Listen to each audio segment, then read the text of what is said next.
La vendemmia di questa estate 2011 in Veneto comincia oggi. Vendemmia anticipata che però si annuncia di buona e ottima qualità.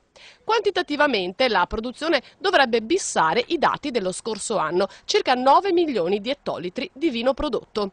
Buona premessa per arrivare un paio di settimane prima del consueto sui mercati di tutto il mondo con i vini simbolo del Veneto, ad esempio il Prosecco, superiore d'OCG e DOC.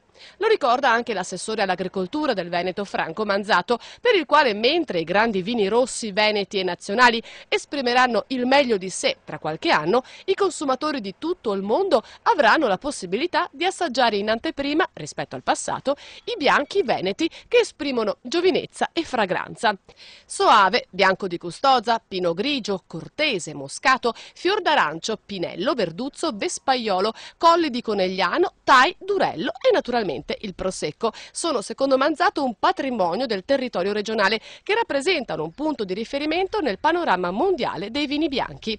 Un patrimonio che è stato riconosciuto dal mercato e che proprio con questa vendemmia dovrebbe vedere il numero di bottiglie di prosecco vendute nel mondo superare quelle dello champagne. La raccolta è già iniziata nel Trevigiano e nel Veneziano per le uve precoci, Chardonnay, Pinot Grigio e Bianco, e nei prossimi giorni si comincerà naturalmente con il Prosecco. Caldo e siccità rendono più difficile la situazione nei colli euganei, dove però si sta già vendemmiando le uve da spumante e dove da questa settimana si parte con Moscato, Prosecco e Serpino. Prossima settimana sarà la volta del Prosecco dei Colli Iberici e subito dopo si inizia col Cabernet, Garganega e Tokai Rosso. Anche il Friuli Venezia Giulia, altro territorio votato alle produzioni DOC, ha anticipato di circa 7 giorni la vendemmia soprattutto per Pinot Grigio, Sauvignon e Chardonnay.